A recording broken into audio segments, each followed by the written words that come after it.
everyone, and welcome back to The Girl with the Shovel. I'm Angela, and today we're going to be repotting our aglaonema.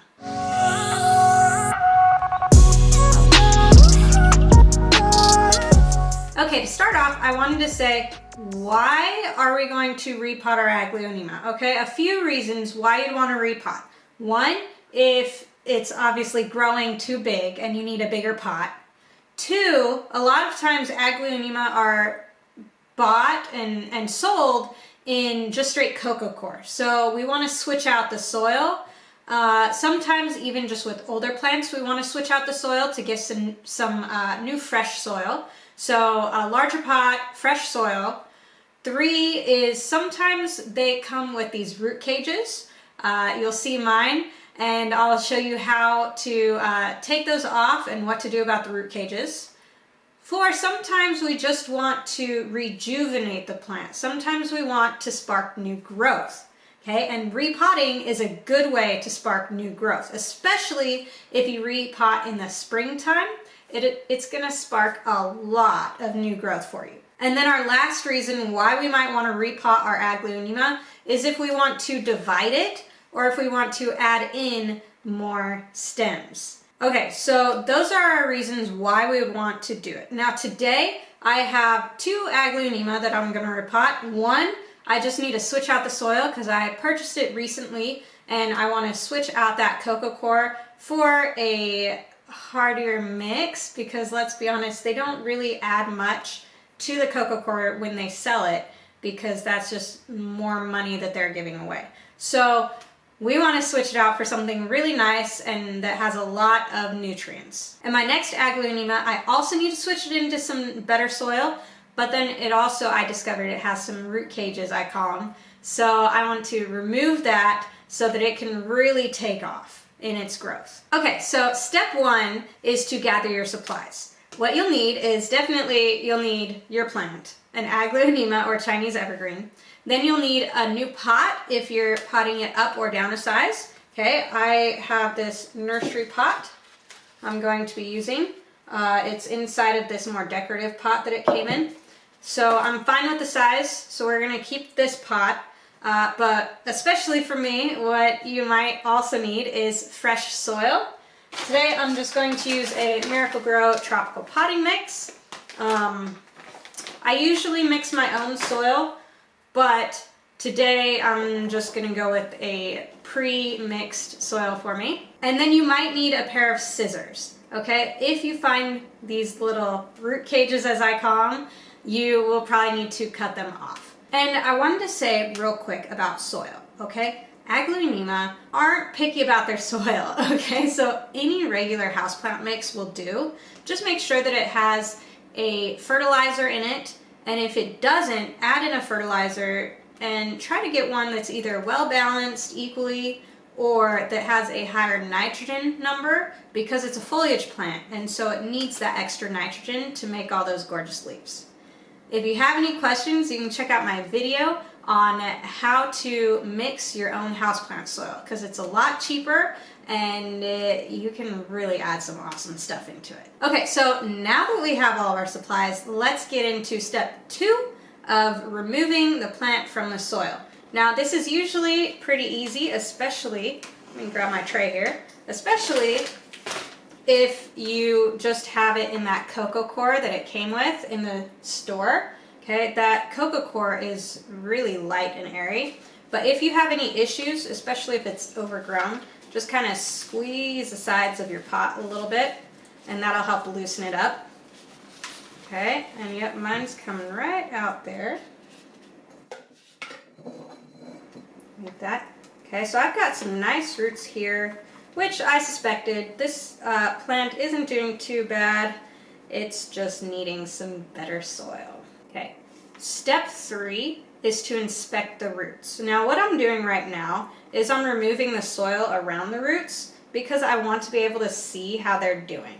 Okay, you want to especially watch out for any black or mushy roots. That's a sign of root rot, and you want to use your scissors and cut those out because those are just going to contaminate your soil.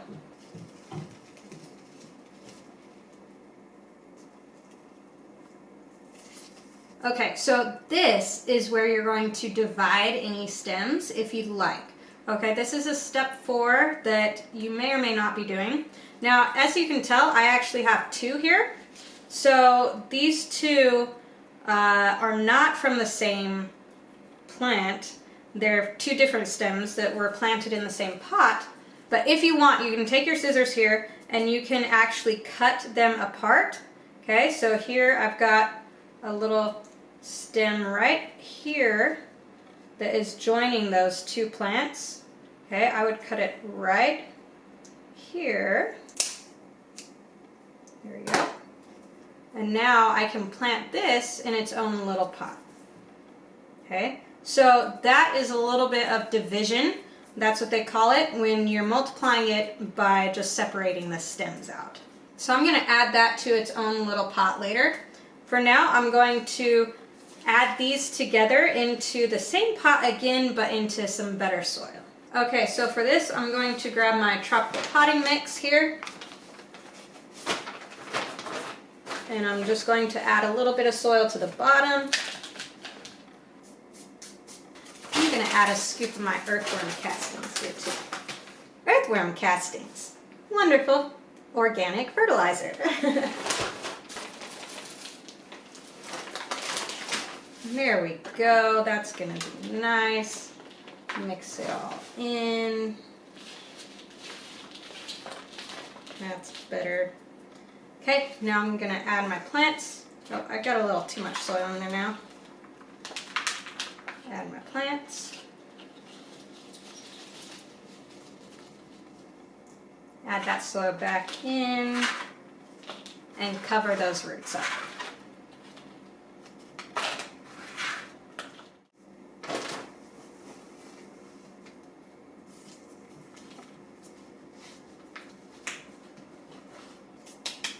Okay, and there you have it. That's pretty simple. Now I'm just going to water it in because my soil is pretty dry to begin with. I want to give it a good soak, and then I'm going to be ready to put it back into my little decorative pot. Okay, you can water it first though. Water it first, then put it back in, and you are set to go.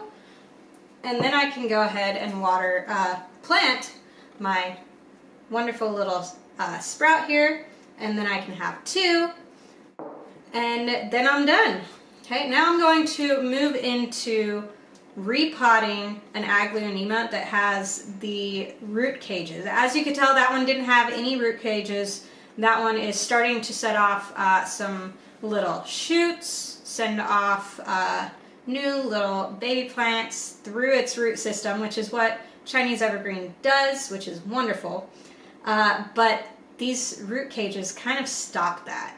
So I'm going to show you what to do with those. Okay, so here's my white edge aglaonema. You might have seen it in my how to propagate a Chinese Evergreen video. This one has been in some low light for a while, so it's gotten a bit leggy. Okay, now it's time for me to really give it some attention, get it nice and full again. But what I noticed when I started poking around is the reason why it's not sending off these awesome offshoots, besides being in some low light, which I did move it into some brighter light, it's also because it's got these root cages. Okay, so we're going to take it out of its pot and we're going to look at the roots and remove these little cages so that it can really start to send off the offshoots that we want. Here we go.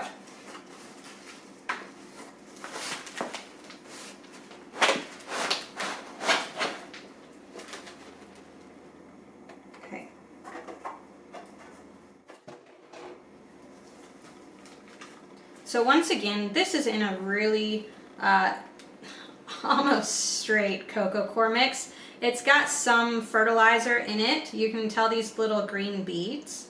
Let me show you. Let me grab a few here. Little green beads there. There we go. That's your fertilizer. Okay, so those are a slow release fertilizer that the people who sold this plant, I'm sure it's just a regular nursery, but they put in a little bit of fertilizer sometimes, and they mainly sell it in cocoa coir because it's nice and light and it's easier for them to ship. So cool, and it's sustainable. I like cocoa coir. It's just, we usually want to add a little bit more to it when we are setting up our aglaonema for long term. Okay, so coco coir is great, it's just we usually want to add a little bit more. So I'm probably going to reuse all of this coco coir and just let it dry out, make sure that it's sanitized, make sure that there's nothing in it, which there shouldn't be. I haven't noticed any problems, but I'll probably just add a few more things into it and use it again. It's a really good soil.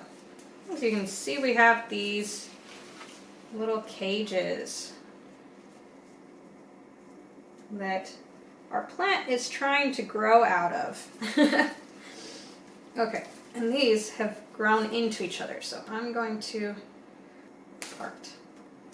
Okay, whew, got it.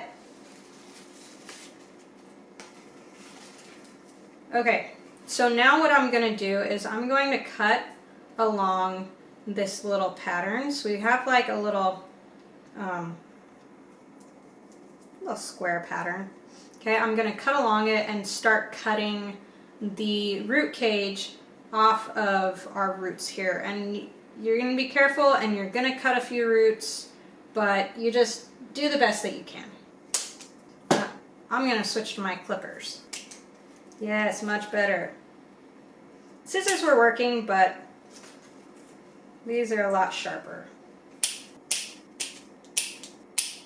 Okay, so I've got it off around the collar here.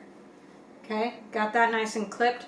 Now I'm going to go ahead and work on this. Okay, I'm just going to make some vertical slashes down the sides, and then it should be able to come off pretty easy.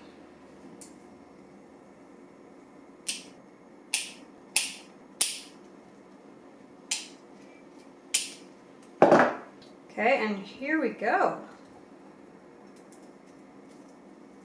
There we go. We lost a few roots, but overall, I'd say that wasn't too bad.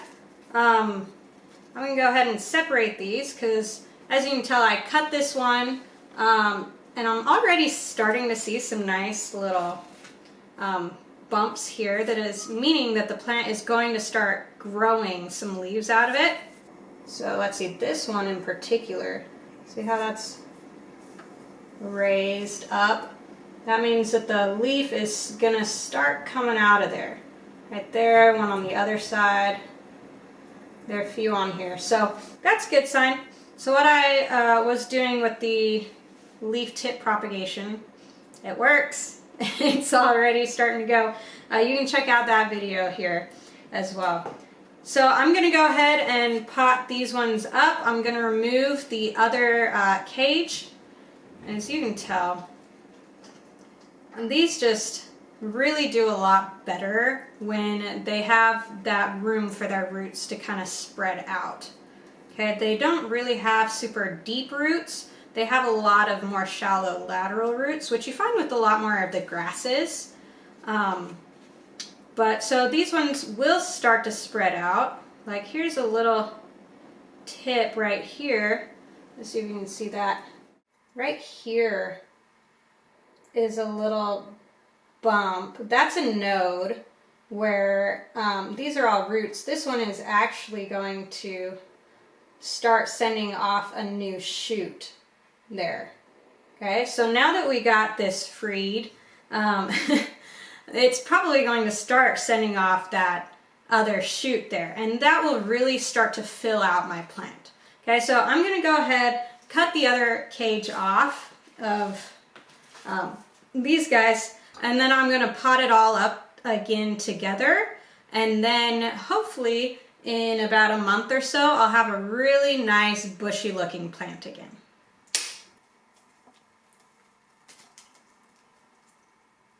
Okay, so now that we've got them all separated and all free from their little root cages, let's go ahead and put them in their pot once more.